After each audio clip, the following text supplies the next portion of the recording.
Hello, hello, hello, and welcome to Wait Before You Become a Wife, the series, which is brought to you by Get Comfortable by Lizana-Prodeaux. I am the voice behind Get Comfortable. This is part 4, titled Keeping Your Identity. And this is part 4 of the series. If this is your first time tuning in, welcome and thank you for joining us here. This is a series on key parts in keeping a successful and healthy marriage, but more importantly, growing us as women who aspire to be wives someday.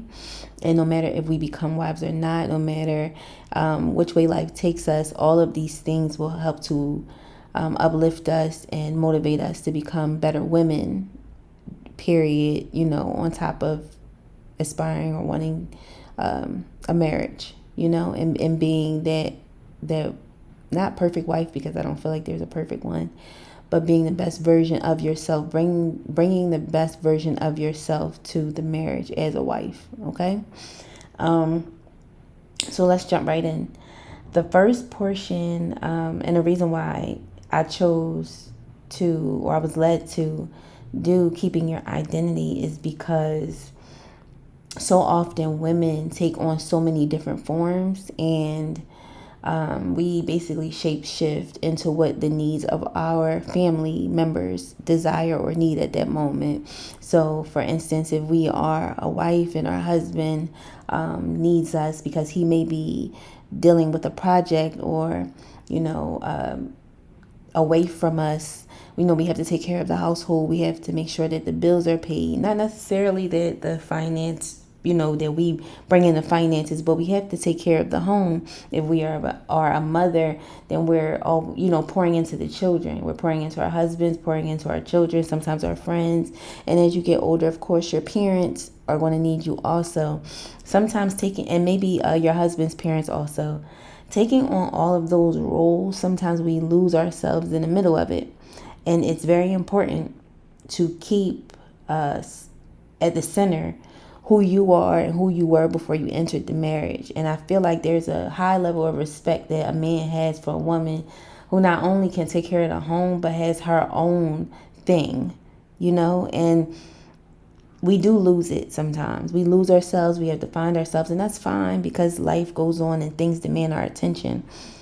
But what's important is remembering who you are. I feel like if you know who you are, then you know where you're going, and you're able to do things and make changes and be the happiest version of yourself, as long as you don't forget who you are, right? So that's why it's important for us to talk about this today. The first thing in keeping your identity is to remain in all the activities and hobbies that you were doing prior to becoming a wife. So if leading up to that point, before you jump the broom, if you are a person who enjoys going to concerts, continue to do that. If you're a person who likes to go out from time to time, as long as it's not threatening to your marriage, then continue to do that. If you enjoy the arts, if you are a lead role or lead lady wherever it is that you work, continue to do those activities that keep you vibrant, that keep you alive, that keep you happy and content. I'm not saying for you to neglect your family, because family is first. Your husband is to come first. Your children are to come first, wherever you place that in whatever order is necessary for you. The problem is we throw those things away sometimes when we become married and we lose ourselves and have trouble finding who we are. Keeping those activities keeps you up, in the moments when you don't know which way you're going or how stressful things can be. Just remembering that these were and are key parts of you and things that brought you joy before you entered this.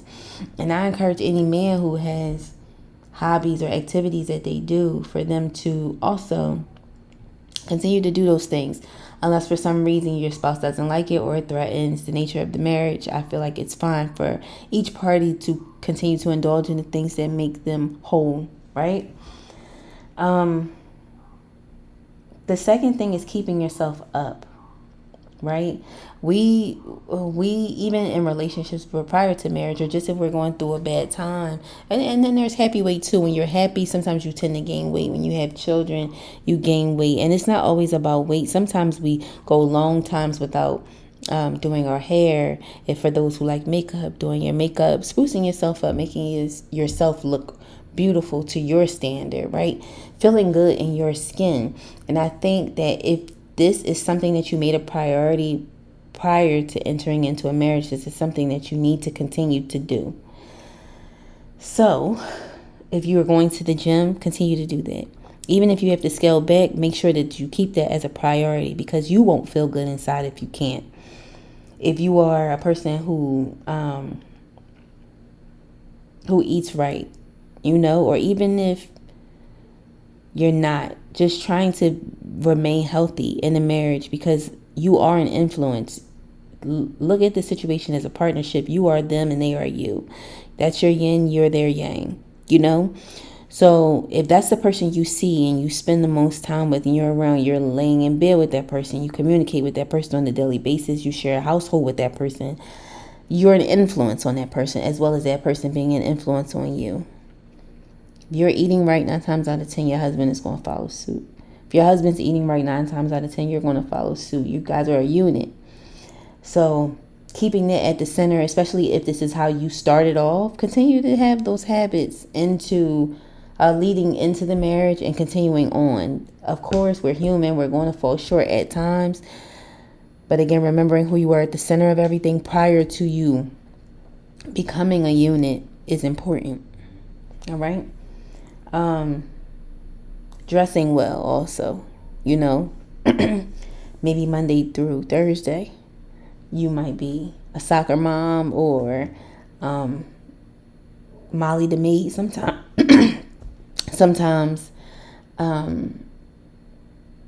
or just running around chasing after children, or you might work in a place where you can't get pretty, coming home on a Friday or a Saturday and putting on a cute outfit or some lingerie, doing your hair, doing your makeup, putting on some heels.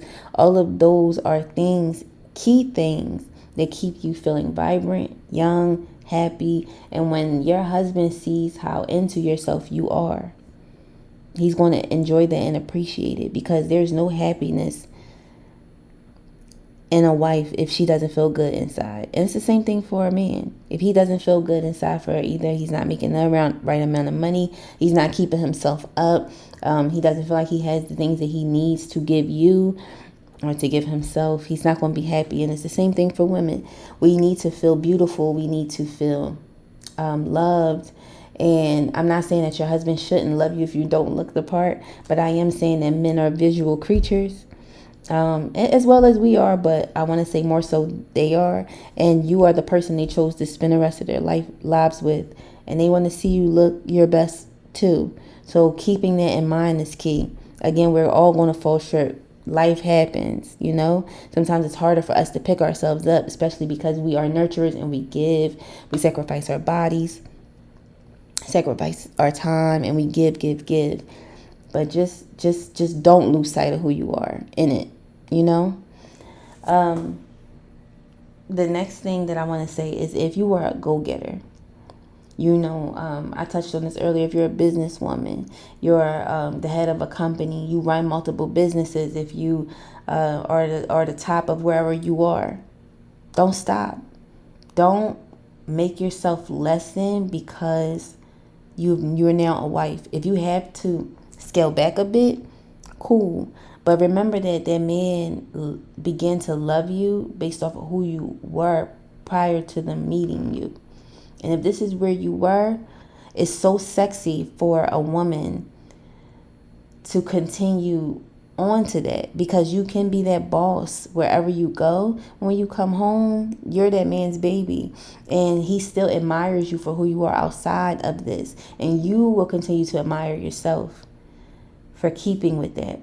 If you have to scale back because of the family, that's fine. If you have to scale back because your husband may have a vision and you want to give him the reign to go ahead and do that and hold everything else down, that's fine. But please keep something for yourself. Keep something for yourself. Be a virtuous woman. Read. Be knowledgeable. Be able to have an intelligent conversation. Be able to give, even if you can't give financially, even if you can't give, in what would be considered an abundant way.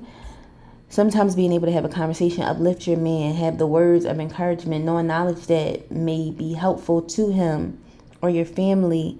All of that comes with keeping yourself up, keeping your mind up as well as your body, as well as continuing to keep yourself busy. We have to stay on that. We have to stay on that. There's something that I wanted to quote. An idle mind is a devil's workshop. We don't want to slip into that. We don't want to slip into drama. We don't want to slip into mess.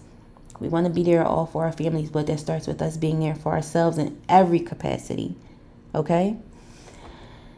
So also in keeping your identity, having time away is important. If you take trips with your girlfriends, that's fine as long as your husband doesn't find it offensive or see a problem with it, and then you're going out, you're being loyal, you're doing what you're supposed to do.